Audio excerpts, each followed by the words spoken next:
Welcome back to MBS Barbecue. We cooking T-bones this time, sous vide style. That is a 2.9 pounds. My potato on the side, little shrimp.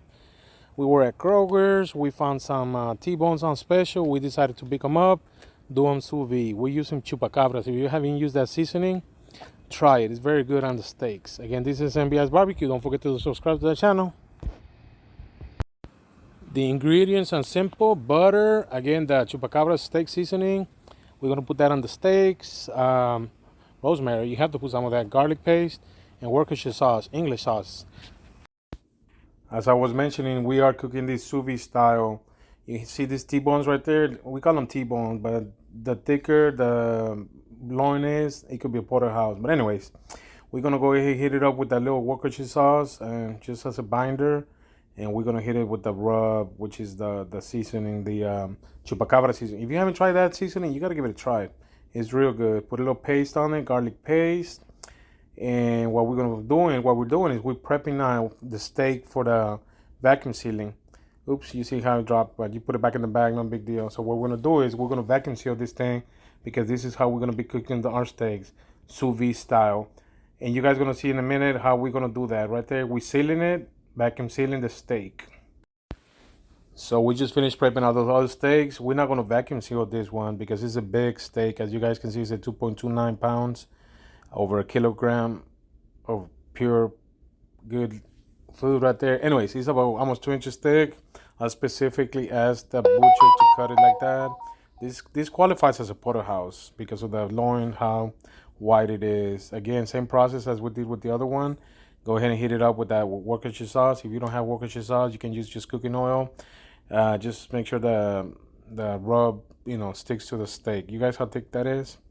That's gonna be my dinner right there. We're gonna be cooking that sous vide style. You guys, I've been talking about sous vide. It's probably the best way how to cook a steak, in my opinion. So go ahead and hit it with the rub. Don't be shy with it.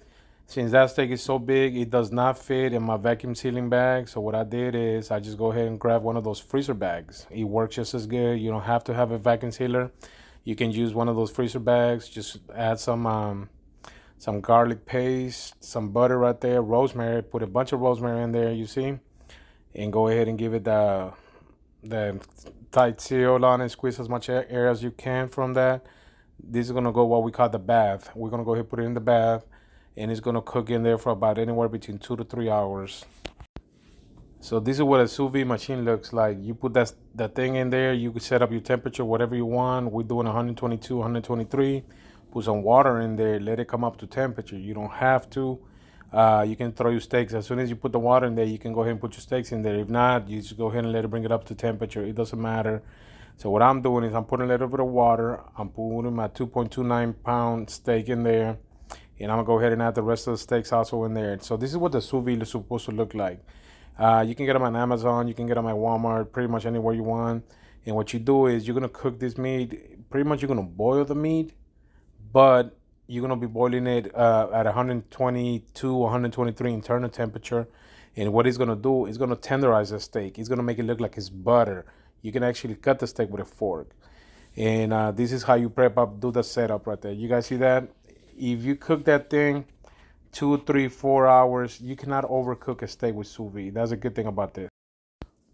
Obviously, you don't have no steaks without no baked potatoes, so we're gonna make some potatoes to go along with this dish. You guys gonna see how we're gonna prep it.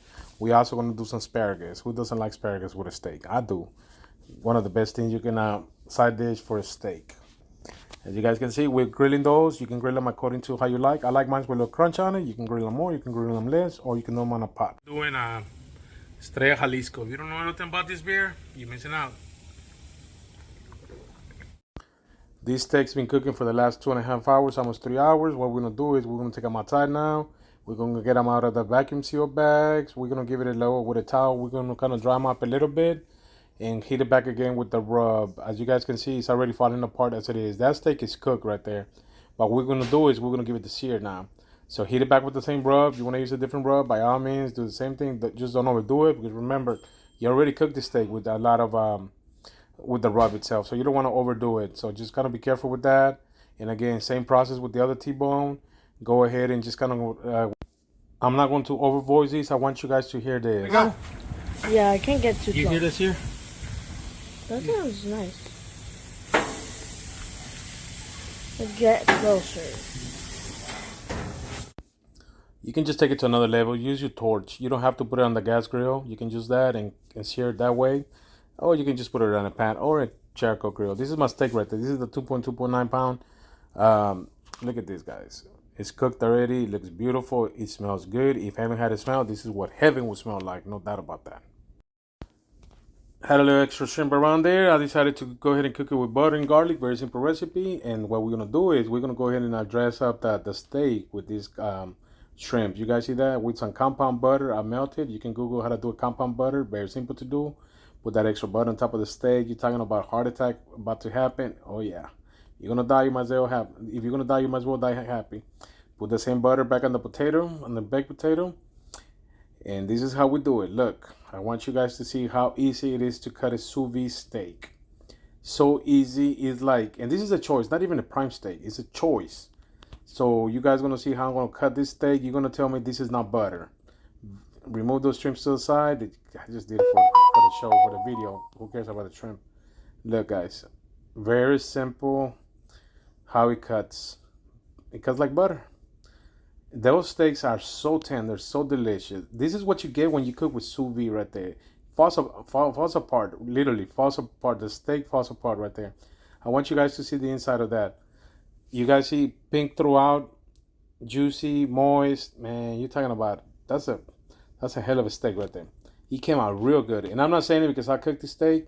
It just came super super good. I have to give a piece of that to my wife, even though she got her over there too.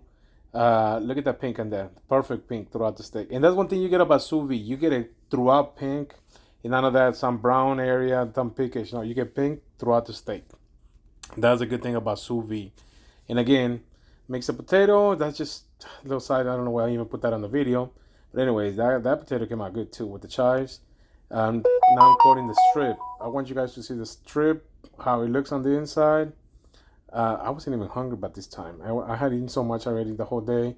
But anyways, I just kind of did the steak for the video more than anything else. That is the New York strip side of the T-bone, that porterhouse steak. Look at the pinkish. That's what I'm talking about. Perfectly cooked. 124 plus the carryover. I pulled it out about 133 internal temperature of this steak. Tastes very good. Anyways, this is NBL's Barbecue. Don't forget to subscribe to the channel. NBI's.